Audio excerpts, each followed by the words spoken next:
جب امام حسین رضی اللہ عنہ نے کوفہ جانے کا ارادہ کیا، اس وقت عبداللہ بن عباس رضی اللہ عنہما اور حضرت عبداللہ بن عمر رضی اللہ عنہما، ان دونوں نے بہت روکا امام حسین کو، آپ بالکل نہ جائیے، ہماری رائے آپ کے جانے کی نہیں ہے۔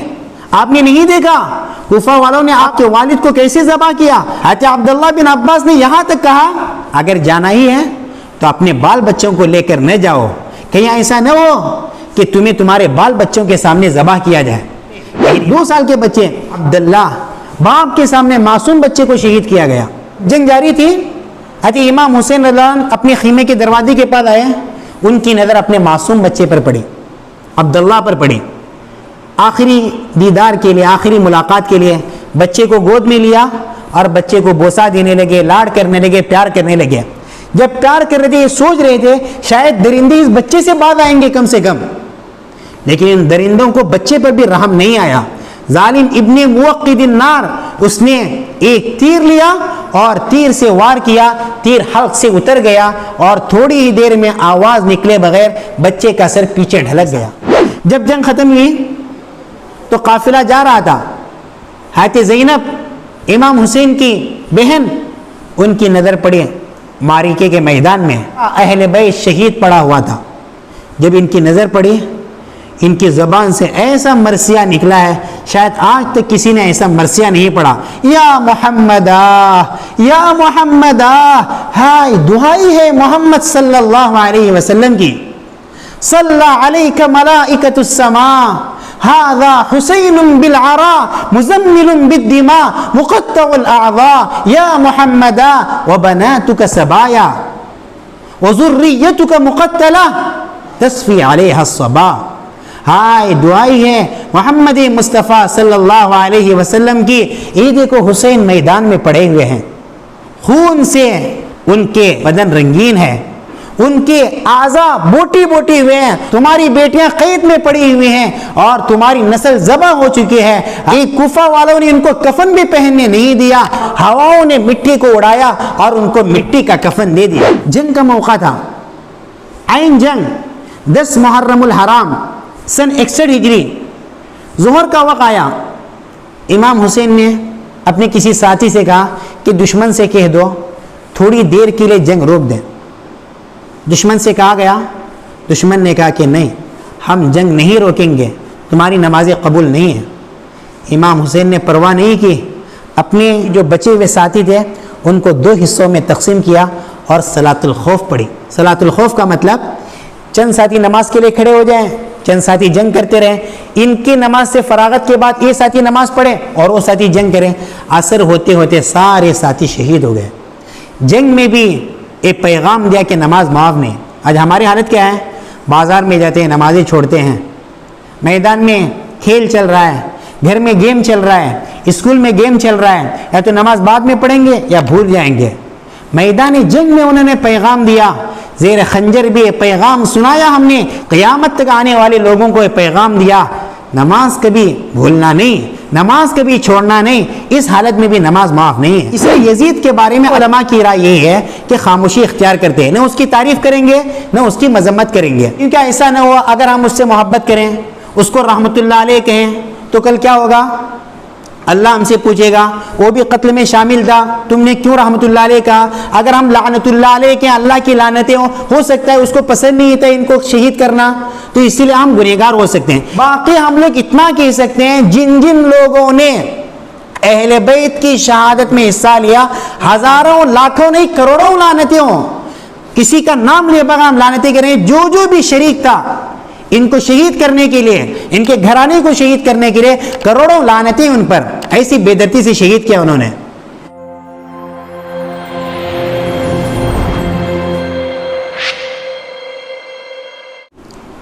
السلام علیکم ورحمۃ اللہ وبرکاتہ۔ الحمد للہ الذی بیدہ الملک وهو علی کل شیء قدیر، هو الاول والآخر والظاہر والباطن وهو بكل شيء عليم، وأشهد أن لا إله إلا الله وحده لا شريك له، وأشهد أن سيدنا ومولانا محمدا عبده ورسوله أرسله بالحق بشيرا ونذيرا وداعيا إلى الله بإذنه وسراجا منيرا۔ صلی اللہ علیہ وعلی آلہ وصحبہ وبارک وسلم تسلیما کثیرا کثیرا اما بعد فاعوذ باللہ من الشیطان الرجیم بسم اللہ الرحمن الرحیم ولا تقولوا لمن يقتل في سبيل الله أموات بل أحياء ولكن لا تشعرون ولنبلونكم بشيء من الخوف والجوع ونقص من الأموال والأنفس والثمرات وبشر الصابرين الذين إذا أصابتهم مصيبة قالوا إنا لله وإنا إليه راجعون أولئك عليهم صلوات من ربهم ورحمة وأولئك هم المهتدون. وقال النبي صلى الله عليه وسلم من أحب الحسن والحسين فقد أحبني ومن أبغضهما فقد أبغضني أو كما قال عليه الصلاة والسلام. رب اشرح لي صدري ويسر لي أمري واحلل عقدة من لساني يفقهوا قولي. اللهم أرنا الحق حقا وارزقنا اتباعه وأرنا الباطل باطلا وارزقنا اجتنابه. میرے محترم بھائیوں، بزرگوں اور دنیا کے جن مسلمانوں اور نان مسلم تک میری آواز پہنچ رہی ہے، اللہ کرے کہ یہ آواز ساری دنیا کے ہر فرد تک پہنچ جائے. محرم الحرام یہ ان 4 مہینوں میں سے ہے اللہ تعالیٰ نے جس کو محترم قرار دیا. ذیقعدۃ الحرام، ذی الحجۃ الحرام، محرم الحرام اور رجب المرجب. یہ 4 مہینے بہت پرانے زمانوں سے اس کی عظمت چلی آ رہی ہے. زمانی جاہلیت میں بھی لوگ جب جنگ کرتے تھے، جب یہ مہینے آتے تھے ان مہینوں میں جنگ اپنی روک دیتے تھے، اتنی تعظیم کرتے تھے. تو اللہ تعالیٰ نے ان 4 مہینوں کو بڑا محترم فرمایا اور اس کا احترام ہر ایک کے دل کے اندر بٹھا دیا. اللہ کے نبی صلی اللہ علیہ وسلم جب مکے سے مدینہ چلے گئے تو وہاں دیکھا یہودی روزہ رکھے ہوئے ہیں. نبی صلی اللہ علیہ وسلم نے ان سے پوچھا کہ کیا بات ہے، تم اس مہینے میں روزہ رکھتے ہو؟ تو 10 محرم الحرام تھا. تو یہودیوں نے کہا کہ آج وہ دن ہے اللہ تعالیٰ نے ہمارے نبی موسیٰ علیہ السلام کو ظالم فرعون اور اس کی قوم سے نجات دی.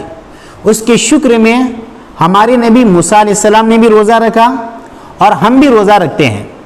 جب نبی صلی اللہ علیہ وسلم نے یہ بات سنی تو یہودیوں سے کہا کہ موسیٰ کے زیادہ حقدار ہم لوگ ہیں، اور اپنی امت کو حکم دیا کہ تم بھی روزہ رکھو. تو رمضان کا روزہ فرض ہونے سے پہلے یہ عاشورہ کا روزہ فرض تھا. جب رمضان کا روزہ اللہ تعالیٰ نے فرض کیا تو نبی صلی اللہ علیہ وسلم نے فرمایا فمن شاء صام ومن شاء ترک، جو چاہے روزہ رکھے اور جو چاہے روزہ چھوڑ دے.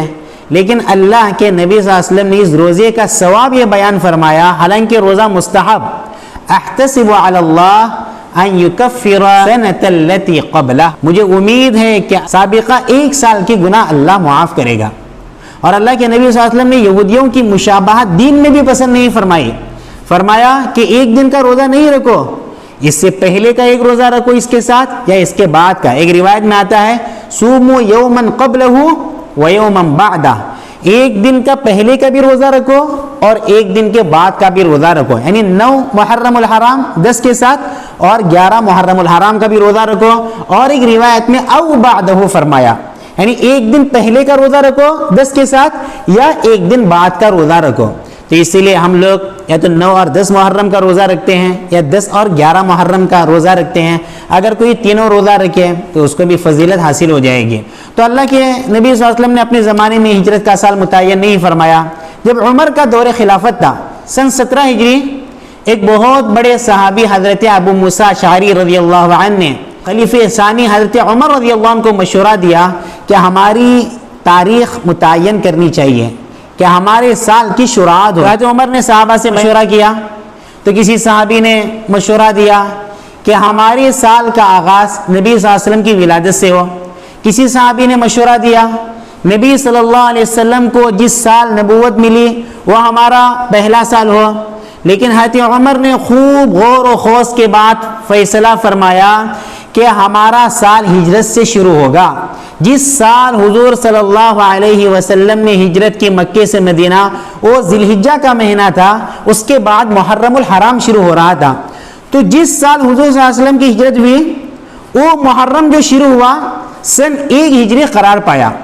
تو ہجرت محرم الحرام، اس سے ہماری تاریخ شروع ہوتی ہے. تو اس سے بہت ساری یادیں وابستہ ہیں، ہمارے بہت سارے تاریخی واقعات اس محرم الحرام سے وابستہ ہے.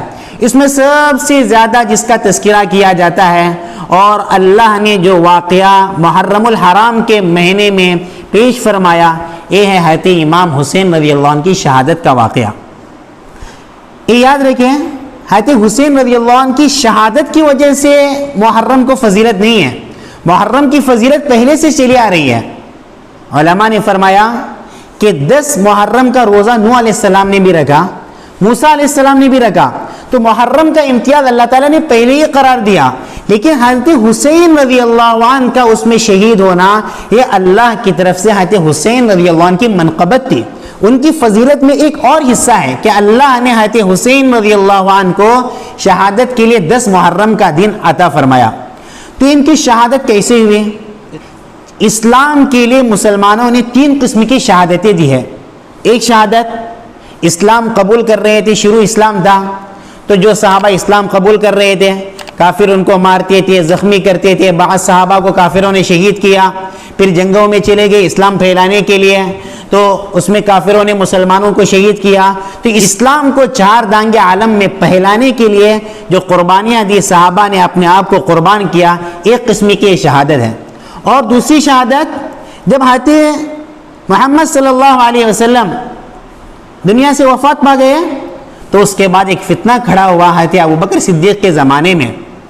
لوگوں نے نبوت کا جھوٹا دعویٰ کیا، کیونکہ انہیں پتا تھا حضور صلی اللہ علیہ وسلم دنیا سے چلے گئے. اب اگر ہم دعویٰ کریں گے، ہو سکتا ہے مسلمانوں کے اندر پھوٹ پڑے اور اسلام ختم ہو جائے. اور دوسری چیز، حضرت ابوبکر کے زمانے میں چند ایسے لوگ کھڑے ہوئے، انہوں نے کہا ہم زکوٰۃ نہیں دیں گے. تو اس کے لیے حضرت ابوبکر رضی اللہ عنہ کھڑے ہو گئے، ایبدل الدین وانا حی، میں زندہ ہوں اور دین میں تبدیلی آئے گی؟ ایسا ہو نہیں سکتا. تو حضرت ابوبکر رضی اللہ عنہ کھڑے ہوئے اور انہوں نے لشکر بھیجا اور ان مرتدوں سے جنگ ہوئی، اس میں کئی مسلمان شہید ہو گئے. حضرت ابوبکر نے 1.25 سال کے اندر اس فتنے کو ختم کیا. اور تیسری شہادت، حضرت ابوبکر کا دور تقریباً 2.25 سال، اس کے بعد حضرت عمر کا دور آیا. حضرت عمر رضی اللہ عنہ کا دور تقریباً 10 سال تک رہا. ان کے زمانے میں فتوحات کی توسیع ہوتی رہی، مختلف علاقوں کو صحابہ نے فتح کیا، تابعین نے فتح کیا. ایران ان کے زمانے میں فتح ہوا، بہت سارے علاقے فتح ہوئے. تو ان کے زمانے میں وسعت ہی وسعت، اسلام دور دور تک پھیلتا چلا گیا. اس کے بعد حضرت عثمان رضی اللہ عنہ کا دور آیا. ان کا خلافت کا دور 12 سال تک رہا.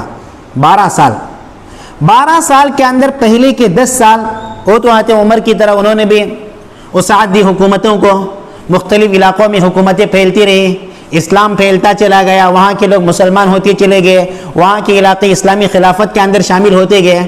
آخر کے 2 سال تھے، اس میں بہت پریشانی ہوئی. ظالم عبداللہ بن سبا یہودی تھا، اپنے آپ کو مسلمان کہا، اسلام کے اندر داخل ہوا، لیکن مسلمان نہیں تھا. اس کے اسلام کے اندر داخل ہونے کی وجہ یہ تھی کہ میں اسلام قبول کروں گا تو لوگ مجھے قبول کریں گے، پھر میں مسلمانوں کے اندر پھوٹ ڈالوں گا اور اسلام کو دنیا سے مٹا کر رہوں گا. اس نے ان علاقوں میں جا کر محنت کی جہاں اکثر نو مسلم تھے، نئے مسلمان تھے. وہاں جا کے انہوں نے خوب محنت کی. جو نئے مسلم تھے ان کو بہکانا شروع کیا.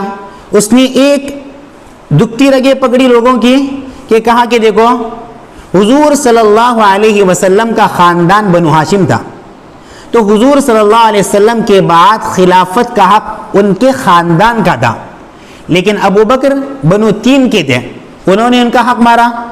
حضرت عمر بنو عدی کے تھے، انہوں نے خلافت کا حق مارا. اس کے بعد حضرت عثمان رضی اللہ عنہ جو خلیفہ بنے، ان کو تو کسی صورت میں خلیفہ بننا نہیں چاہیے تھا. یا عبداللہ بن سبا نے یہ ایشو لے کے کھڑا ہوا. اس نے کہا کہ پرانے زمانے سے بنو ہاشم اور بنو امیہ کے درمیان جھگڑا چلا آ رہا ہے. بنی ہاشم حضور صلی اللہ علیہ وسلم کا خاندان اور بنی امیہ دوسرا خاندان، اس کے اور نبی کے خاندان کے اندر پرانی چپکلش ہے، پرانا جھگڑا ہے. اور حضرت عثمان رضی اللہ عنہ یہ بنو ہاشم کے نہیں، یہ بنو امیہ کے ہیں. تو انہوں نے حضرت علی کا حق مارا ہے، حالانکہ عبداللہ بن سبا ظالم یہودی کے اندر ذرا برابر بھی دین کی محبت نہیں تھی، حضرت علی کی محبت نہیں تھی. یہ یہودی تھا، یہودی ایجنٹ تھا، دور دور کے علاقے کے لوگوں کو بھڑکایا حضرت عثمان رضی اللہ عنہ کے خلاف. نتیجہ یہ ہوا کہ حضرت عثمان رضی اللہ عنہ کو بالکل بے دردی سے شہید کیا گیا. اس کے بعد حضرت علی رضی اللہ عنہ خلیفہ ہوئے. حضرت علی رضی اللہ عنہ اپنے اعتبار سے خلیفہ بننا نہیں چاہتے تھے، لیکن مدینے کے صحابہ نے دباؤ ڈالا کہ اس وقت آپ ہی خلیفہ بننا ہے، ورنہ پھر مسلمان ٹوٹ جائیں گے، مسلمانوں کے اندر اختلاف پیدا ہوگا.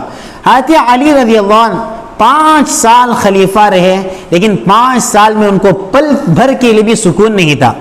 مسلمانوں کا آپس میں جھگڑا.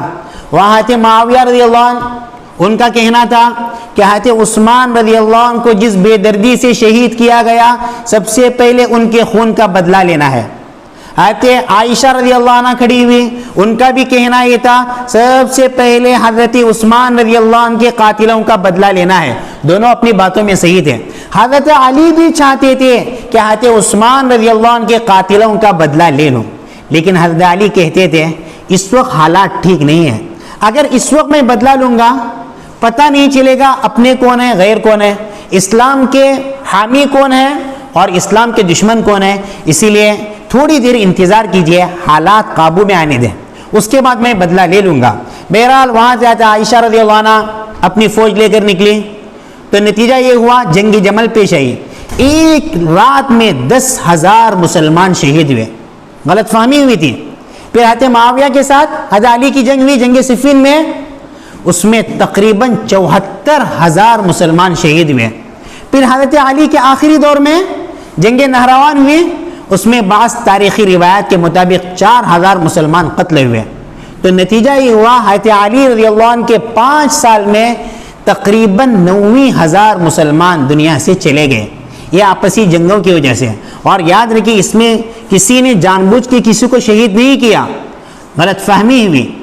جو دشمن تھے وہ مسلمانوں کی صف کے اندر گھسے ہوئے تھے، وہ اپنے آپ کو مسلمان کہتے تھے، یہاں کی وہاں لگاتے تھے، وہاں کی یہاں لگاتے تھے، کہ پتہ ہی نہیں چل رہا تھا کون اپنا کون دشمن ہے. نتیجہ یہ ہوا اس میں بڑے بڑے صحابہ شہید ہوئے. حضرت علی رضی اللہ عنہ کی جب شہادت ہوئی، اس کے بعد یہاں حضرت امام حسن رضی اللہ عنہ کے ہاتھ پر بیعت ہوئی. یہ حضرت علی رضی اللہ عنہ کے بیٹے، اور وہاں پر حضرت معاویہ رضی اللہ عنہ ذمہ دار تھے. حضرت معاویہ رضی اللہ عنہ جلیل القدر صحابی تھے. آپس میں جنگیں ہوئی، آپس میں اجتہادی اختلافات ہوئے. حضرت علی رضی اللہ عنہ اور حضرت معاویہ رضی اللہ عنہ، ان دونوں کے مابین اختلاف تھا، لیکن وہ اختلاف کسی کی جان لینے کے لیے نہیں تھا. دونوں اسلام کو پھیلانے کے لیے محنت کرتے تھے، کوئی کسی کا دشمن نہیں تھا. لیکن وہاں پر درمیان میں کچھ لوگ ایسے تھے جو ان دونوں کو آپس میں مصالحت کرنے نہیں دیتے تھے، آپس میں صلح کرنے نہیں دیتے تھے. ان دونوں جنگوں میں ایک بڑی تعداد مسلمانوں کی شہید ہو گئی، اس میں صحابہ بھی تھے. جب حضرت علی رضی اللہ عنہ کی شہادت ہوئی، عبد الرحمن بن ملجم ایک خارجی تھا، خارجی کو پسند نہیں تھا کہ جو حضرت علی زندہ رہے، حضرت معاویہ زندہ رہے، حضرت عمرو بن عاص زندہ رہے. انہوں نے سوچا خارجیوں نے اگر یہ لوگ دنیا میں زندہ رہیں گے پھر ہماری نہیں چلے گی، اسی لیے راتوں رات ان تینوں کو دنیا سے باہر نکالنا ہے، ان کو دنیا میں رہنے نہیں دینا ہے. تو مشورہ یہ ہوا دشمنوں کا کہ فجر کے لیے تینوں ایک ایک کے پیچھے پڑے. عبد الرحمن بن ملجم حضرت علی کے پیچھے پڑا، فجر کی نماز کے لیے آ رہے تھے، ان پہ کاری وار پڑا دشمن کا، حضرت علی رضی اللہ عنہ شہید ہوئے. حضرت عمرو بن عاص رضی اللہ عنہ اس دن فجر کے لیے مسجد میں نہیں گئے، کسی بیماری کی وجہ سے کسی دوسرے کو بھیجا تھا، تو یہ بچ گئے. اور حضرت عامر معاویہ رضی اللہ عنہ پر جس دشمن نے وار کیا وہ وار اوچھا پڑا، یہ زخمی ہو گئے، چند دن کے بعد ٹھیک ہو گئے. تو یہاں پر حضرت معاویہ رضی اللہ عنہ کی حکومت شروع ہو گئی، اور حضرت علی کی طرف سے حضرت حسن رضی اللہ عنہ خلیفہ بنے. 6 مہینے حضرت حسن رضی اللہ عنہ خلیفہ رہے. یہ حضرت علی رضی اللہ عنہ کے فرزند تھے، بیٹے تھے. جب 6 مہینے کے بعد 50,000 کا لشکر لے کر حضرت حسن رضی اللہ عنہ نکلے، اور وہاں سے حضرت معاویہ آئے لشکر لے کر. حضرت حسن رضی اللہ عنہ نے سوچا اگر میں اپنی خلافت الگ کروں گا تو اس میں مسلمانوں ہی کا نقصان ہے۔ حضرت حسن رضی اللہ عنہ بڑے دراندیش تھے، ان کے لیے حضور صلی اللہ علیہ وسلم کی طرف سے پیشن گوئی تھی کہ میرا یہ بیٹا مسلمانوں کی دو جماعتوں کے اندر اتحاد پیدا کرے گا، دو جماعتوں کو آپس میں ملائے گا۔ وہ اس وقت پوری ہو گئی جب حضرت حسن رضی اللہ عنہ نکلے 50,000 کا لشکر لے کر۔ انہوں نے سوچا میرے اس لشکر میں عبداللہ بن سبا کے مزاج کے لوگ بھی ہیں، انہوں نے میرے والد کو دھوکہ دیا، یہ مجھے بھی دھوکہ دے سکتے ہیں، کب تک ہم آپس میں جنگ کرتے رہیں گے؟ لہذا انہوں نے حضرت معاویہ رضی اللہ عنہ سے کہلا بھیجا کہ دیکھو آپ صلح کے شرائط رکھیں، میں صلح کرنے کے لیے تیار ہوں۔ حضرت معاویہ رضی اللہ عنہ بڑے حلیم تھے، بڑے بردبار تھے، انہوں نے بالکل سادہ پیپر حضرت حسن رضی اللہ عنہ کو دے دیا، جو چاہے آپ شرائط رکھیں مجھے منظور ہے۔ تو حضرت حسن رضی اللہ عنہ نے صلح کے شرائط رکھے، حضرت معاویہ رضی اللہ عنہ نے منظور کیے، تو حضرت حسن رضی اللہ عنہ حضرت معاویہ کے حق میں خلافت سے دستبردار ہوئے۔ اس کے بعد جو حضرت معاویہ کا دور شروع ہوا ہے، 20 سال تک انہوں نے خلافت کی۔ سن 40 ہجری میں حضرت علی کی شہادت ہوئی، اس کے بعد 6 مہینے حضرت حسن خلیفہ ہوئے۔ سن 41 ہجری سے 20 سال تک حضرت امیر معاویہ متفقہ خلیفہ رہے۔ اس زمانے میں انہوں نے ایسی جنگیں لڑی ہیں غیر مسلموں کے خلاف کہ بہت بڑے پیمانے پر غیر مسلم ممالک اسلام کے تحت آنے لگے اور اس سے مسلمانوں کو بہت فائدہ ہوا۔ حضرت امیر معاویہ اتنے بڑے صحابی تھے، حضور صلی اللہ علیہ وسلم کی زوج محترمہ حضرت ام حبیبہ رضی اللہ عنہ کے بھائی تھے۔ اس اعتبار سے حضرت امیر معاویہ حضور صلی اللہ علیہ وسلم کے برادر نسبتی ہو گئے، اور اللہ کے نبی صلی اللہ علیہ وسلم نے حضرت امیر معاویہ کے حق میں دعا کی، اللہم اجعلہ ہادیا مہدیا واہد بہ، اے اللہ ان کو ہدایت دینے والا بنا اور ہدایت یافتہ بنا، اور ان کے ذریعے سے دوسروں کو ہدایت دے دے۔ یہ حضرت امیر معاویہ کے حق میں ہمارے نبی نے دعا کی۔ اور حضور صلی اللہ علیہ وسلم جن چند لوگوں کو متعین کیا تھا وحی لکھنے کے لیے، قرآنی آیات لکھنے کے لیے، اس میں ایک حضرت معاویہ بھی تھے۔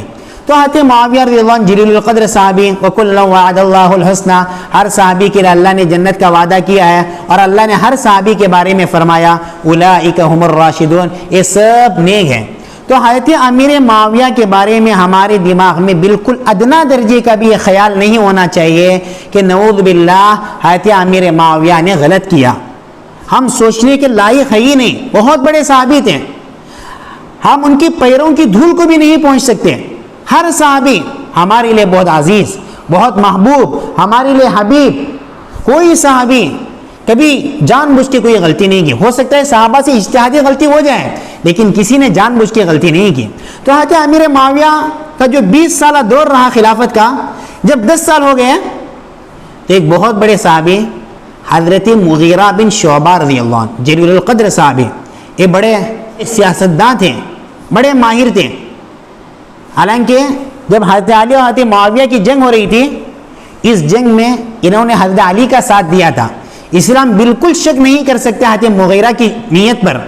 یہ حضرت امیر معاویہ کے پاس آیا جب ان کی خلافت کا 10 سال ہو چکا تھا اور 10 سال باقی تھے، تو انہوں نے مشورہ دیا، اے امیر معاویہ دیکھیے حالات اس وقت ٹھیک نہیں ہیں، صحابہ تو انتقال کرتے جا رہے ہیں، ہمارے نبی کا جو زمانہ تھا وہ بہترین زمانہ تھا، نبی کے بعد ابوبکر کا زمانہ، عمر کا زمانہ، عثمان کا زمانہ، علی رضی اللہ عنہم کا زمانہ، یہ بہترین زمانہ تھا۔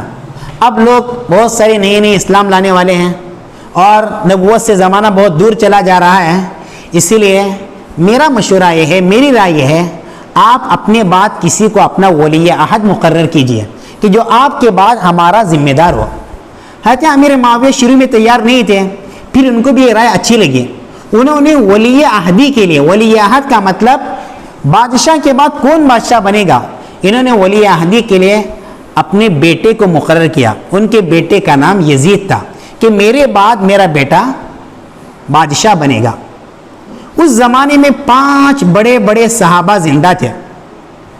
ایک حضرت عبد الرحمن بن ابو بکر رضی اللہ عنہ، یہ ابو بکر کے بیٹے۔ دوسرے حضرت عبداللہ بن عمر رضی اللہ عنہ، حضرت عمر رضی اللہ عنہ کے بیٹے۔ تیسرے حضرت عبداللہ بن عباس رضی اللہ عنہ، حضرت عباس رضی اللہ عنہ کے بیٹے، چوتھے حضرت عبداللہ بن زبیر رضی اللہ عنہ، اور پانچویں حضرت حسین بن علی بن ابو طالب رضی اللہ عنہ۔ یہ 5 صحابہ کی نمایاں شخصیات تھی، ان کی رائے مانی جاتی تھی۔ ان 5 صحابہ نے یزید کی ولی عہدی قبول نہیں کی۔ انہوں نے اختلاف کیا کہ کیسے ہو سکتا ہے، پہلے ہی امیر معاویہ حکمراں بن کے خلافت کی ایک اینٹ گر چکی، کیونکہ اسلام کا طریقہ یہ نہیں تھا۔ اسلام میں شورا کا نظام ہے، مشورے سے، جو بڑے بڑے لوگ مشورے سے جس کو خلیفہ بنائے، جس کو ذمہ دار بنائے، وہ ذمہ دار بنے گا۔ پہلے ہی قیصر و کسریٰ کی روایت قائم ہو رہی ہے، پھر مزید ہم اس کو آگے بڑھنے نہیں دیں گے۔ لیکن حضرت امیر معاویہ دوراندیش تھے، انہوں نے کسی پہ زیادتی نہیں کی۔ انہوں نے کہا ٹھیک ہے رہنے دو، میں تو اپنا کام کرتا رہوں گا۔ تو یہ بڑی دوراندیشی تھی، انہوں نے کسی پہ ہاتھ نہیں اٹھایا، کسی سے زبردستی اس کی ولی عہدی پر رائے نہیں لی، ولی عہد بنایا اور اپنا کام کرتے رہے۔ ان کا زمانہ آگے بڑھتا رہا۔ پھر جب حضرت امیر معاویہ کی وفات ہوئی، اس کے بعد یزید نے اپنی خلافت کی بیعت لینے کے لیے مختلف علاقوں کے گورنروں کو حکم بھیجا۔ اس زمانے میں ایسا نہیں تھا کہ ہر ایک سے ووٹ لیا جائے، آپ ووٹ ڈالیں، آپ ووٹ ڈالیں، آپ ووٹ ڈالیں، بلکہ کسی علاقے کا گورنر رہتا تھا، وہ وہاں کے خاندان کے بڑے لوگوں سے بیعت لیتا تھا۔ خاندان کے بڑے لوگوں کا بیعت کرنا، اس کا مطلب یہ تھا کہ اس کے سارے خاندان کے لوگوں نے بیعت کر لی ہے۔ اس وقت 5 بڑے صحابہ میں حضرت عبد الرحمن بن ابو بکر کی وفات ہو چکی تھی۔ اب بچے ہوئے 4 صحابہ جو راضی نہیں تھے یزید کی ولی عہدی پر۔ حضرت عبداللہ بن عباس اس میں سب سے بڑے تھے۔ اللہ کے نبی صلی اللہ علیہ وسلم نے ان کے لیے دعا دی ہے، اور قرآن کے مفسر اول حضرت عبداللہ بن عباس رضی اللہ عنہ، ان کو حبر الامت کا خطاب ملا، امت کے سب سے بڑے عالم حضرت عبداللہ بن عباس رضی اللہ عنہ۔ اور دوسرے صحابی حضرت عبداللہ بن عمر رضی اللہ عنہ، حدیث میں جو سلسلہ الذہب ہے اس میں سب سے پہلا نمبر حضرت عبداللہ بن عمر کا ملتا ہے۔ ان دونوں نے کہا اس وقت ہمارا خیال یہ ہے کہ اگر ہم بیعت نہیں کریں گے، اس کی خلافت کو نہیں مانیں گے، مسلمانوں میں خون خرابہ ہو جائے گا۔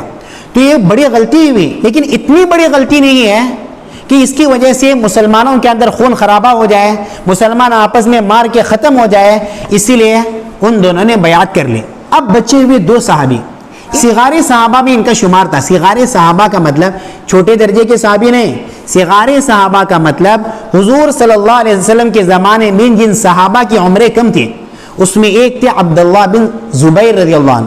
حضور صلی اللہ علیہ وسلم نے جب مکے سے مدینہ ہجرت کی، مہاجرین میں سب سے پہلے جو بچہ پیدا ہوا یہ تھا عبداللہ بن زبیر، سب سے پہلا۔ منافقین نے طعنے دیے تھے مہاجروں کو کہ دیکھو مدینے کے آنے کے بعد نعوذ باللہ نامرد ہو گئے، بچے پیدا نہیں ہو رہے ہیں، تو سب سے پہلے اللہ نے عبداللہ بن زبیر کو پیدا کیا۔ تو یہ کم عمر صحابی تھے حضور صلی اللہ علیہ وسلم کے زمانے میں، اور ایک صحابی تھے حضور صلی اللہ علیہ وسلم کے نواسے حضرت حسین بن علی رضی اللہ عنہ۔ ان دونوں نے کہا کہ دیکھو پہلے ہی خلافت کا ایک درجہ اتر چکا ہے، ہم نہیں چاہتے ہیں مزید اس کو آگے بڑھائیں، اس لیے اس میں ہماری جان چلی جائے کوئی حرج نہیں، ہم قیصر و کسریٰ کی روایت کو زندہ کرنے نہیں دیں گے، کسی صورت میں ہم اس کے ہاتھ پر بیعت نہیں کریں گے۔ ان دونوں نے پختہ ارادہ کیا ہم کو بیعت نہیں کرنا ہے۔ ان کی بھی رائے اپنی رائے تھی، ان کی بھی اپنی رائے تھی، دونوں دین کے نفع کو سامنے رکھے ہوئے تھے۔ ایک طرف عبداللہ بن زبیر رضی اللہ عنہ اور امام حسین رضی اللہ عنہ، اور دوسری طرف حضرت عبداللہ بن عباس رضی اللہ عنہ اور عبداللہ بن عمر رضی اللہ عنہ۔ ان دونوں کی رائے میں اختلاف پیدا ہوا۔ اس کے بعد جب بیعت لینے کا مسئلہ پیش آیا تو مدینے کا جو گورنر تھا یزید کی طرف سے، اس نے دونوں کو بلایا اور بیعت کرنے کی دعوت دی۔ دونوں نے کہا دیکھو یہ بیعت ایسا معاملہ تو نہیں ہے کہ ہم چھپ کر بیعت کریں، جب سب بیعت کریں گے ہم بھی دیکھ لیں گے، ہم سوچ کر بیعت کریں گے۔ تو بہرحال مدینہ چھوڑ کے دونوں صحابی چلے گئے، مکہ چلے گئے، حرم مکی میں۔ جب وہاں پہنچے تو ان دونوں کی رائے میں تھوڑا سا اختلاف ہوا۔ عبداللہ بن زبیر رضی اللہ عنہ کا ارادہ تھا کہ حضور صلی اللہ علیہ وسلم نے اپنی دعوت کا آغاز مکے سے کیا تھا، وہاں سے دعوت کا کام شروع کیا، دعوت کا سلسلہ شروع کیا اور وہاں سے مدینہ چلے گئے. پھر الحمدللہ دین پھیلتے پھیلتے پھیلتے دنیا کے مختلف علاقوں میں پہنچ گیا. اسی لیے ہم کو چاہیے مکے کو اپنا مرکز بنا کر یہاں سے ہم لوگ محنت کریں. اس زمانے میں حضرت حسین رضی اللہ عنہ کو کوفہ سے خطوط آنا شروع ہوئے. کوفہ چونکہ حضرت علی نے اس کو دارالخلافہ بنایا تھا اپنے زمانے میں، کوفہ مرکز تھا اسلام کا حضرت علی کے زمانے میں. وہاں کے لوگوں نے اتنے سارے خطوط بھیجے حضرت حسین رضی اللہ عنہ کے نام پر کہ ہم لوگ آپ کے ہاتھ میں بیعت کرنا چاہتے ہیں، یہاں پر زمین ہموار ہے، ہم کو یزید کی خلافت پسند نہیں ہے، آپ یہاں پر آئے اور امر بالمعروف اور نہی عن المنکر کا کام یہاں سے کریں. 1-2 خطوط، 100-200 خطوط نہیں تھے، صندوق بھر کر خطوط آ گئے ان کے پاس. تب امام حسین رضی اللہ عنہ نے سوچا کہ ہو سکتا ہے ہم کوشش کر کے اسلام کی خلافت کو زندہ کریں اور وہاں سے دین کا کام کریں، تاکہ اسلام کے اندر جو لوگ داخل ہو گئے ہیں اور خلافت کے نظام کو ختم کر رہے ہیں، ہو سکتا ہے ہم لوگ وہاں پر خلافت کو وہاں سے زندہ کرنے کا کام کریں. اس خطوط میں کیا لکھا ہوا تھا؟ کوفہ والوں نے لکھا امیتت السنہ واحیت البدعہ، سنت مٹ چکی اور بدعت زندہ ہو رہی ہے، اسی لیے ہم لوگ آپ کو ہمارے یہاں بلانا چاہتے ہیں. تو امام حسین رضی اللہ عنہ نے سوچا کہ مجھے کوفہ جانا ہے، وہاں پر ہزاروں کی تعداد میں لوگ تیار ہیں، وہاں جا کر ان لوگوں کی مدد سے دین کو پھیلانے کی کوشش کرنی ہے. جب امام حسین رضی اللہ عنہ نے کوفہ جانے کا ارادہ کیا، اس وقت عبداللہ بن عباس رضی اللہ عنہما اور حضرت عبداللہ بن عمر رضی اللہ عنہما، ان دونوں نے بہت روکا امام حسین کو کہ اے حسین آپ بالکل نہ جائیے، ہماری رائے آپ کے جانے کی نہیں ہے. آپ نے نہیں دیکھا کوفہ والوں نے آپ کے والد کو کیسے ذبح کیا، اس لیے ہماری رائے نہیں ہے کہ آپ وہاں چلے جائیں. حضرت عبداللہ بن عباس نے یہاں تک کہا اگر جانا ہی ہے تو اپنے بال بچوں کو لے کر نہ جاؤ، کہیں ایسا نہ ہو کہ تمہیں تمہارے بال بچوں کے سامنے ذبح کیا جائے. عبداللہ بن زبیر نے بھی کہا کہ یہاں رہیے، ہم دونوں مل کر یہاں سے محنت کریں گے. لیکن امام حسین رضی اللہ عنہ پختہ ارادہ کر چکے تھے کوفہ جانے کا. فَإِذَا عَزَمْتَ فَتَوَكَّلْ عَلَى اللَّهِ، جب کسی بات کا پختہ ارادہ کرو اللہ پر بھروسہ کرو. ان کا اس آیت پر عمل تھا. بہرحال اللہ کے بھروسے پر مکے سے نکل گئے اور کوفہ کے لیے روانہ ہوئے. حالات کا جائزہ لینے کے لیے انہوں نے اپنے چچاداد بھائی حضرت مسلم بن عقیل رضی اللہ عنہ کو بھیجا. وہ وہاں پر چلے گئے. جب راستے میں تھے مسلم بن عقیل رضی اللہ عنہ کا خط پہنچا، یہاں پر زمین ہموار ہے، یہاں کے لوگ آپ کے ہاتھ پر بیعت کرنے کے لیے تیار ہیں، دھوکہ نہیں دے رہے ہیں. تقریباً 12,000 لوگوں نے بیعت کر لی اس وقت، لہذا آپ آئیں. جب یہ خبر ابن زیاد کو پہنچے، عبید اللہ بن زیاد، یہ اس وقت کوفے کا گورنر تھا، تو عبید اللہ بن زیاد نے امام حسین کو روکنے کا حکم دیا. اس کے لیے اس نے بہت کوشش کی کسی صورت میں کوفہ والے حسین رضی اللہ عنہ سے مل نہ پائیں. اس لیے سب سے پہلے اس نے ان کے چچازاد بھائی مسلم بن عقیل کو قتل کروایا، اور مسلم بن عقیل رضی اللہ عنہ کو جس نے پناہ دی تھی ہانی کو بھی شہید کیا. پہلے تو کوفہ والوں نے ہاتھ پر بیعت کی، اس کے بعد جب عبید اللہ بن زیاد نے ظلم کیا تو کوفہ والے اپنے بیعت سے نکل گئے، اپنی بیعت کو واپس لی. ڈنڈے سے ڈر گئے، مار سے ڈر گئے، اور انہوں نے سوچا کہ اگر اس وقت ہم حسین رضی اللہ عنہ کے ہاتھ پر بیعت کریں گے تو پھر ہماری جان باقی نہیں رہے گی، ہماری جان محفوظ نہیں رہے گی. اسی لیے انہوں نے بیعت کو رد کر دیا. یہ خبر امام حسین کو پہنچائی حر بن یزید تمیمی نے. امام حسین رضی اللہ عنہ کو انہوں نے اطلاع دی کہ دیکھو آپ کے چچاداد بھائی کو شہید کیا گیا، حالات ٹھیک نہیں ہیں، آپ یہاں سے واپس چلے جائیں. جب امام حسین کو راستے میں خبر پہنچی، امام حسین رضی اللہ عنہ نے مکہ واپس جانا چاہا، لیکن وہاں پر مسلم بن عقیل کے بھائیوں نے کہا کہ دیکھو ہم اپنے بھائی کا بدلہ چھوڑ کر واپس نہیں جا سکتے، ہم ضرور بدلہ لیں گے. جب امام حسین کو یہ خبر پہنچی انہوں نے کہا ٹھیک ہے بدلہ لیں گے. لہذا وہ آگے بڑھے، کوفہ کے قریب کربلا کے میدان میں پہنچ گئے. اب سب سے پہلے حر بن یزید تمیمی کو عبید اللہ بن زیاد نے 1000 کا لشکر بھیجا. امام حسین رضی اللہ عنہ کے ساتھ اس کی گفتگو ہوئی، اس پر اثر کر گئی امام حسین رضی اللہ عنہ کی باتیں. بعد میں امام حسین رضی اللہ عنہ کا حامی بن گیا حر بن یزید تمیمی. پھر جب عبید اللہ بن زیاد کو معلوم ہوا یہ نرمی برت رہے ہیں، اس نے دوسرا لشکر بھیجا، 4000 کا لشکر بھیجا، اس کا ذمہ دار عمر بن سعد بن ابی وقاص کو بنایا۔ اس نے امام حسین سے باتیں کی، اس نے بھی کوشش کی، نواسے رسول ہیں، حضور صلی اللہ علیہ وسلم کے نواسے ہیں، ان کے ساتھ نرمی کریں گے۔ تو امام حسین رضی اللہ عنہ نے ان سے کہا کہ دیکھو میں 3 باتیں رکھتا ہوں آپ کے سامنے، یا تو مجھے مکہ واپس جانے دے دو، میں جنگ کرنے کے لیے نہیں آیا ہوں، یا پھر مجھے کسی جہاد کی سرحد پر جانے کے لیے دے دو، میں دین پھیلانے کے لیے کوشش کروں گا، یا پھر دمشق میں مجھے یزید کے پاس جانے دے دو، میں خود اس سے بات کر کے مصالحت کر لوں گا، کیا کرنا ہے فیصلہ کر لوں گا۔ عمر بن سعد بن ابی وقاص تیار بھی تھا، لیکن اس کو وہاں سے پریشر پڑ گیا عبید اللہ بن زیاد کی طرف سے۔ اس نے شمر جیسے ظالم کو بھیجا کہ دیکھو عمر بن سعد سے کہو کہ میری بیعت کے ذریعے حسین یزید کی بیعت لے لے، اگر نہیں تو تم ذمہ دار عمر بن سعد کی گردن اڑا دو۔ جب عمر بن سعد کو پتہ چلا تو پھر عبید اللہ بن زیاد کا ساتھ دینے لگا۔ نتیجہ یہ ہوا کہ وہاں پر جنگ چھڑ گئی امام حسین رضی اللہ عنہ کے ساتھ، 72 لوگ تھے، اس میں اہل بیت حضور صلی اللہ علیہ وسلم کا گھرانہ 16 سے 23 تک کی عدد ملتی ہے۔ بعض روایت میں کہا کہ 16 اہل بیت تھے، کسی روایت میں 17، 18، 23 تک کی عدد ملتی ہے حضور صلی اللہ علیہ وسلم کے گھرانے۔ بہرحال محرم الحرام کا مہینہ شروع ہوا، آپس میں باتیں ہو رہی تھی، وہ سمجھانے کی کوشش ہوئی۔ امام حسین رضی اللہ عنہ بالکل جنگ کرنے کے لیے نہیں گئے تھے، ان کا ارادہ نہیں تھا یزید کے خلاف جنگ کرنے کا، وہ امر بالمعروف اور نہی عن المنکر کرنے کے لیے جانے کا ارادہ رکھ رہے تھے۔ وہاں جا کے دین کا کام کریں گے اور لوگوں کو تیار کریں گے تاکہ اسلام کا جو خلافت کا نظام تھا اس کو باقی رکھے۔ لیکن یزید نے سمجھا کہ میرے خلاف جنگ کرنے کے لیے آ رہے ہیں، اور عبید اللہ بن زیاد بڑا ظالم تھا، اس نے بھی سوچا کہ ہمارے ہوتے ہوئے یہاں پر لوگوں کو خریدے گا اور نتیجہ یہ ہوگا ہماری حکومت گر جائے گی۔ اس لیے عبید اللہ بن زیاد نے سختی سے حکم دیا کسی صورت میں اس کو زندہ نہیں رہنا ہے۔ اور دوسرا مرحلہ یہ پیش آیا، اس وقت امام حسین رضی اللہ عنہ نے ایک خط کھولا اور کہا اے فلاں، یہ تم نے خط نہیں لکھا تھا کہ یہاں پر آؤ ہم تمہارا ساتھ دیں گے؟ اے فلاں، کیا تم نے یہ خط نہیں لکھا تھا؟ اے فلاں، کیا تم نے یہ خط نہیں لکھا تھا؟ ایک کا نام لے کے پکارا امام حسین نے، تم کہاں چلے گئے؟ تم نے تو ہم کو بلایا تھا کہ ہم یہاں پر دین کا کام کریں گے اور تم نے ہمیں دھوکہ دے دیا۔ کوئی آواز دینے کے لیے تیار نہیں تھا کہ بالآخر جنگ چھڑ گئی۔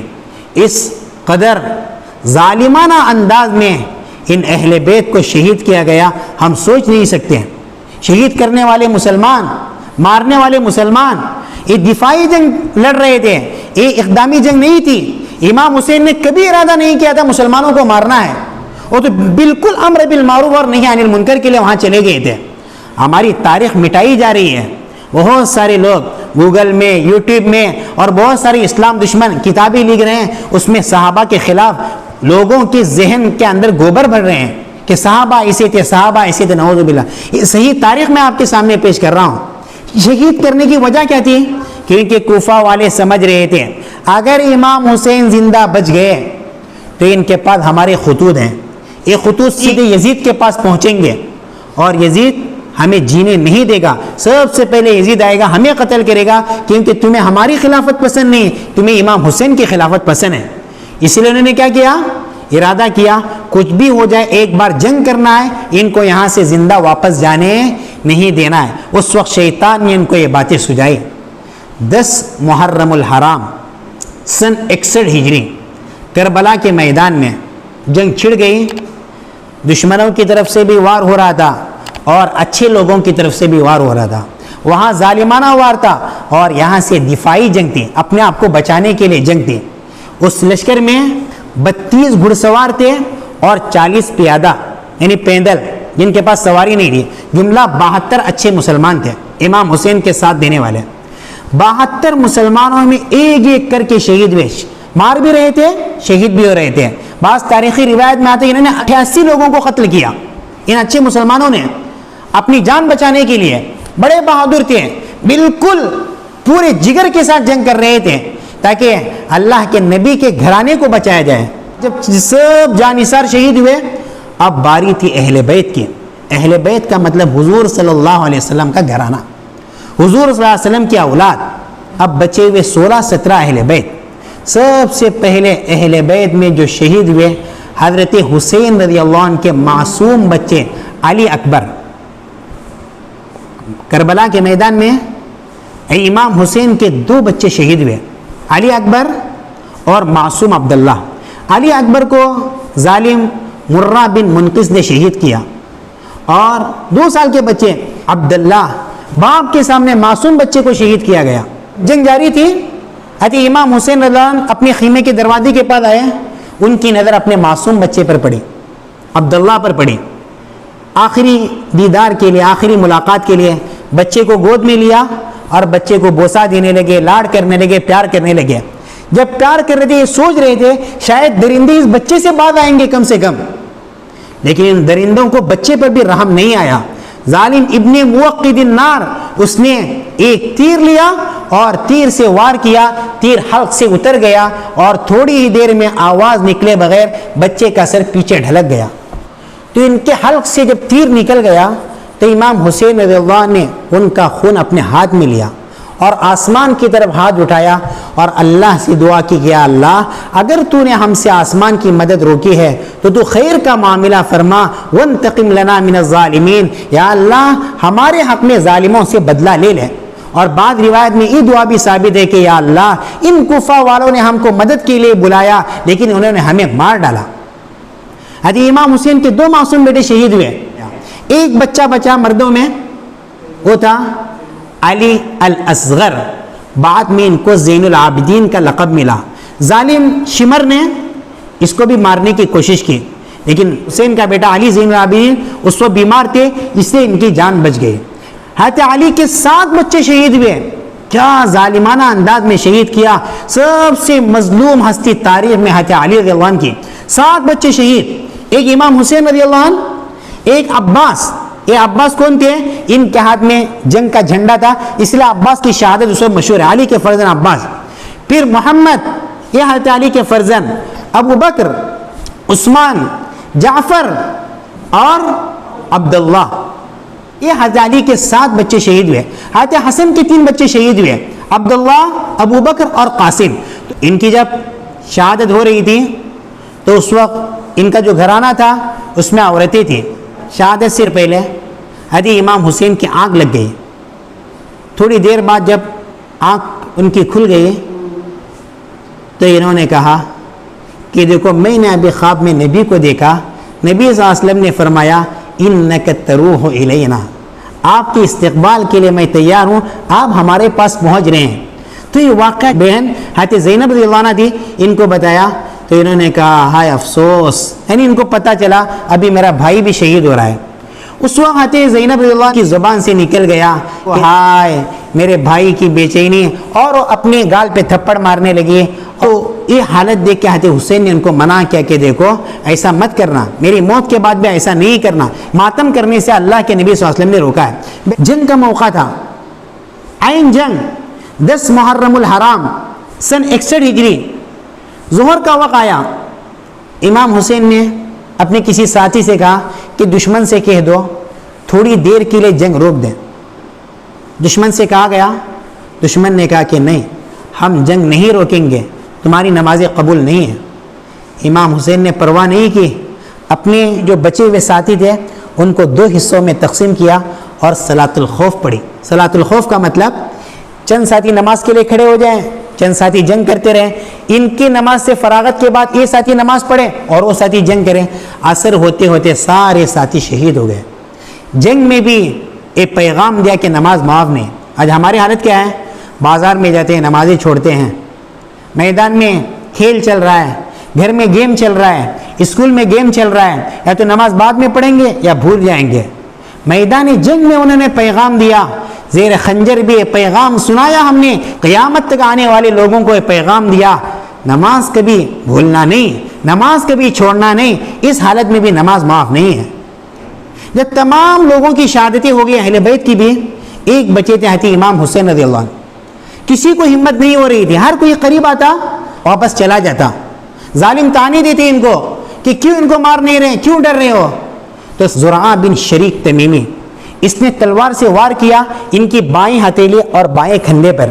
پھر اس کے بعد فوراً سنان بن انس نخعی اس نے نیزے سے وار کیا, یہ پیچھے گر گئے. اس کے بعد ظالم نے امام حسین کی گردن کاٹ دی اور اس گردن کو نیزے پہ اٹھایا اور ان کا سر عبید اللہ بن زیاد کے پاس لے جایا گیا. عبید اللہ بن زیاد نے جب سر دیکھا تو اپنی چھڑی ان کے منہ کو لگانے لگا اور مذاق اڑانے لگا. اس وقت 2 صحابہ موجود تھے, انس بن مالک رضی اللہ عنہ کا نام ملتا ہے اور حضرت زید بن ارقم کا نام ملتا ہے. انہوں نے کہا ظالم یہ چھڑی ہٹا دیں ان کے چہرے سے. میں نے کئی مرتبہ اس چہرے کو نبی صلی اللہ علیہ وسلم کو بوسہ دیتے ہوئے دیکھا ہے. تاریخی روایت میں آتا ہے حضرت امام حسین جب شہید ہوئے ان کے بدن پر نیزے کے 33 نشانات تھے اور تلوار کے 34 نشانات تھے. کتنے بڑے صحابی تھے. حضور صلی اللہ علیہ وسلم کی اتنی بڑی بشارت ہے, الحسن والحسین سیدہ شباب اہل الجنہ. حسن اور حسین یہ جنت کے نوجوانوں کے سردار ہیں. حضرت ابو ہریرہ نے فرمایا ایک مرتبہ نبی صلی اللہ علیہ وسلم نکلے, ایک کندھے پہ امام حسن اور ایک کندھے پر امام حسین, کبھی ان کو بوسہ دیتے کبھی ان کو بوسہ دیتے, اور ہمارے پاس آئے اور فرمایا من احبہما فقد احبنی ومن ابغضہما فقد ابغضنی. جس نے ان دونوں سے پیار کیا اس نے مجھ سے پیار کیا, اور جس نے ان دونوں سے بغض رکھا اس نے مجھ سے بغض رکھا. حضرت اسامہ بن زید فرماتے ہیں ایک مرتبہ رات کے وقت میں کسی ضرورت کے لیے نبی صلی اللہ علیہ وسلم کے پاس پہنچا تو نبی صلی اللہ علیہ وسلم نے فرمایا اللہم انی احبہما فاحبہما واحب من یحبہما. یا اللہ میں ان دونوں سے پیار کرتا ہوں, تو بھی ان سے پیار فرما اور تو ان سے بھی پیار فرما جو ان دونوں سے پیار کرتے ہیں. ایک مرتبہ نبی صلی اللہ علیہ وسلم نماز پڑھ رہے تھے, سجدے میں چلے گئے تو امام حسن حسین چھوٹے بچے تھے, جیسے ہی نبی صلی اللہ علیہ وسلم سجدے میں چلے جاتے یہ دونوں پیٹھ پر سوار ہوتے. تو کافی دیر ہوئی پیٹھ سے اڑ نہیں رہے تھے, تو صحابہ نے سوچا کہ ان دونوں کو پیٹھ سے اٹھائیں. تو نبی صلی اللہ علیہ وسلم نے سجدے کی حالت میں ہاتھ سے اشارہ کیا کہ نہیں, صحابہ کو منع کیا ان کو مت ہٹاؤ, ان کو مت ہٹاؤ, اور فرمایا من احبنی فلیحب ہذین, جو مجھ سے محبت کرتا ہے وہ ان دونوں بچوں سے پیار کرے. نبی صلی اللہ علیہ وسلم اپنے کمرے میں اپنے آپ کو سواری بناتے اور کبھی حسن کو پیٹھ پہ سوار کرتے ہیں, کبھی حسین کو پیٹھ پر سوار کرتے. ایک مرتبہ ایک صحابی نے دیکھا ایک کندھے پہ امام حسن اور ایک کندھے پر امام حسین, تو فرمایا کیا ہی بہترین سواری ہے. نبی صلی اللہ علیہ وسلم نے فوراً فرمایا کہ سواری ہی بہتر نہیں, سوار بھی بہتر ہے. یہ محبت تھی ہمارے نبی صلی اللہ علیہ وسلم کی ان دو بچوں کے ساتھ. 10 محرم الحرام حضرت عبداللہ بن عباس مدینے میں ہیں, نیند سے بیدار ہوئے اور بیدار ہوتے ہی پریشان ہوئے. فرمایا میں نے ابھی خواب میں دیکھا اللہ کے نبی صلی اللہ علیہ وسلم آئے ہوئے ہیں, ان کے ہاتھ میں خون کی بوتل ہے اور وہ اٹھا رہے ہیں بوتل. میں نے پوچھا اے اللہ کے حبیب, اے اللہ کے نبی, یہ آپ کیا کر رہے ہیں؟ کہا کہ دیکھو حسین شہید ہوا, ان کے ساتھی شہید ہوئے, میں حسین کا خون اور ان کے ساتھیوں کا خون اللہ کے پاس لے جا رہا ہوں, کل میں اللہ کے پاس ان کی طرف سے وکیل بنوں گا. بعد میں پتہ چلا جس دن خواب دیکھا تھا 24 دن کے بعد مدینہ خبر پہنچی کربلا کے میدان میں حضرت حسین اور ان کے صحابی شہید ہوئے. جس دن خواب دیکھا تھا وہ 10 محرم کی تاریخ تھی, کیونکہ آج کا زمانہ نہیں تھا کہ فون پہ ڈائریکٹ خبر پہنچے کہ وہاں شہید ہوئے, 1-2 دن میں خبر پہنچے. 24 دن کے بعد مدینے میں خبر پہنچی تھی اور ایک تاریخ دیکھی گئی. عبداللہ بن عباس نے جس دن خواب دیکھا تھا وہ 10 محرم تھا. حضرت سلمہ فرماتے ہیں کہ ام سلمہ رضی اللہ عنہ نے خواب دیکھا اس دن 10 محرم کو, دیکھا کہ نبی صلی اللہ علیہ وسلم کے سر پر اور داڑھی مبارک پر مٹی ہے. پوچھا اے اللہ کے نبی یہ کیا ہے؟ کہا کہ میں نے ابھی حسین کی شہادت دیکھ کر آیا ہوں. جب جنگ ختم ہوئی تو قافلہ جا رہا تھا. حضرت زینب امام حسین کی بہن, ان کی نظر پڑی معرکے کے میدان میں, سارا اہل بیت شہید پڑا ہوا تھا. جب ان کی نظر پڑی ان کی زبان سے ایسا مرثیہ نکلا ہے شاید آج تک کسی نے ایسا مرثیہ نہیں پڑھا. یا محمدا یا محمدا, ہائے دعائی ہے محمد صلی اللہ علیہ وسلم کی. صلی علیک ملائکۃ السماء ھذا حسین بالعراء مزمل بالدماء مقطع الاعضاء یا محمدا وبناتک سبایا وذریتک مقتلہ تصفی علیہا الصبا. ہائے دعائی ہے محمد مصطفیٰ صلی اللہ علیہ وسلم کی. یہ دیکھو حسین میدان میں پڑے ہوئے ہیں, خون سے ان کے کپڑے اور ان کے بدن رنگین ہے, ان کے اعضاء بوٹی بوٹی ہوئے ہیں, تمہاری بیٹیاں قید میں پڑی ہوئی ہیں اور تمہاری نسل ذبح ہو چکی ہے. یہ کوفہ والوں نے ان کو کفن بھی پہننے نہیں دیا, ہواؤں نے مٹی کو اڑایا اور ان کو مٹی کا کفن دے دیا. ایسا مرثیہ سنایا حضرت زینب رضی اللہ عنہ نے. اس کے بعد جو ظالم تھے کوفہ کے ظالم, انہوں نے حضور صلی اللہ علیہ وسلم کے اہل گھرانہ کی جو عورتیں تھیں سب تو کوئی بے ادبی نہیں کی, وہاں کی عورتوں کو بڑی عزت کے ساتھ مدینہ بھیج دیا. بعض تاریخی روایتوں کے مطابق سب سے پہلے یزید کے پاس بھیج دیا گیا دمشق میں, اس کے بعد مدینہ روانہ کیا گیا. دونوں باتیں صحیح ہو سکتی ہیں. خیمہ جلانے کا واقعہ ملتا ہے, انہوں نے خیمے کو آگ لگائی. دشمنان اسلام اس کو پیش کرتے ہیں کہ انہوں نے حضور صلی اللہ علیہ وسلم کے اہل گھرانہ کی جو عورتیں تھیں اس کو جلانے کے لیے آگ لگائی تھی, ان کو جلانے کے لیے آگ نہیں لگائی تھی. ان کو پوری عزت سے انہوں نے مدینہ واپس بھیج دیا. انہوں نے آگ کیوں لگائی تھی کہ ان کو معلوم تھا اس خیمے کے اندر ان کا ڈاکومنٹری پروف موجود ہے کہ کس کس نے خط لکھا تھا امام حسین کے نام ان کو یہاں بلانے کے لیے. اگر وہ خط محفوظ رہتا, وہ خط یزید کے پاس پہنچتا, پھر ان کی باری آنے والی تھی. ان خطوط کو جلانے کے لیے انہوں نے آگ لگائی. پھر ان قاتلوں کا حشر اللہ تعالیٰ نے بہت برا کر دیا. علماء نے کہا ہے کہ حضرت حسین رضی اللہ عنہ اور ان کے گھرانے کی شہادت میں جو لوگ شریک تھے ان میں سے اکثر لوگ یا تو بیماری میں مبتلا ہو گئے یا پاگل ہو گئے, کیونکہ ظالموں کو اللہ دنیا میں بھی بدلہ دیتا ہے. پھر امام حسین رضی اللہ عنہ کا جسد اطہر تو وہیں پہ مدفون ہے جہاں پر ان کی شہادت ہوئی تھی. ان کا سر مبارک مدینہ لے جایا گیا, وہاں جا کے ان کے سر مبارک کی تدفین ہوئی. اب یزید کے بارے میں ہم لوگوں کا کیا خیال ہے؟ دیکھیے, یزید کے بارے میں کوئی قطعی بات نہیں ملتی, اس لیے علماء کی رائے یہ ہے کہ لا نحبہ ولا نسبہ, ہم اس کو نہ چاہتے ہیں نہ اس کو گالی دیتے ہیں. کیونکہ ایسا نہ ہو اگر ہم اس سے محبت کریں, اس کو رحمت اللہ علیہ کہیں, تو کل کیا ہوگا؟ اللہ ہم سے پوچھے گا وہ بھی قتل میں شامل تھا, تم نے کیوں رحمت اللہ علیہ کہا؟ اگر ہم لعنت اللہ علیہ کے اللہ کی لعنتیں ہو سکتا ہے اس کو پسند نہیں تھا ان کو شہید کرنا, تو اسی لیے ہم گنہگار ہو سکتے ہیں. اس لیے یزید کے بارے میں علماء کی رائے یہی ہے کہ خاموشی اختیار کرتے ہیں, نہ اس کی تعریف کریں گے نہ اس کی مذمت کریں گے. باقی ہم لوگ اتنا کہہ سکتے ہیں جن جن لوگوں نے اہل بیت کی شہادت میں حصہ لیا, ہزاروں لاکھوں نہیں کروڑوں لعنتیں ہوں, کسی کا نام لے بغیر ہم لعنتیں کریں, جو بھی شریک تھا ان کو شہید کرنے کے لیے, ان کے گھرانے کو شہید کرنے کے لیے کروڑوں لعنتیں ان پر ایسی بے دردی سے شہید کیا انہوں نے. اب اتنا بڑا واقعہ پیش آیا, ایک فرقہ شیعہ اور رافضی, یہ لوگ ان کی محبت میں انتہا کر دیتے ہیں, افراط کا شکار ہیں. جب محرم الحرام کا مہینہ شروع ہوتا ہے کالے کپڑے پہنتے ہیں اور پھر اپنے اوپر بہت ساری چیزیں حرام کرتے ہیں, پانی اپنے اوپر حرام کرتے ہیں کیونکہ ہمارے حسین کو بے دردی سے شہید کیا گیا, ان کو پانی پینے نہیں دیا گیا, اسی لیے ہم اس دن پانی نہیں پئیں گے. اور بہت سارے ایسی جھوٹی روایتیں گڑھتے ہیں کہ اس دن جو آسمان سے بارش ہوئی وہ خون کی بارش ہوئی, اور امام حسین کو جب محل میں لے جایا گیا یزید کے تو وہاں دیواروں سے خون نکلنے لگا. ایسی الٹی سیدھی روایتیں پیش کرتے ہیں, اس کی کوئی حقیقت نہیں, بالکل من گھڑت روایتیں ہیں. اور ایک طرف ہے ناصبی, ناصبی روافظ کے اپوز میں کھڑے ہیں, یہ لوگ بھی تفرید کرتے ہیں. یہ لوگ کیا کرتے ہیں جب محرم الحرام شروع ہوتا ہے تو یہ خوب دعوتیں کرتے ہیں, پارٹیاں کرتے ہیں, عائش کرتے ہیں, مزے لیتے ہیں. دونوں چیزیں غلط ہیں.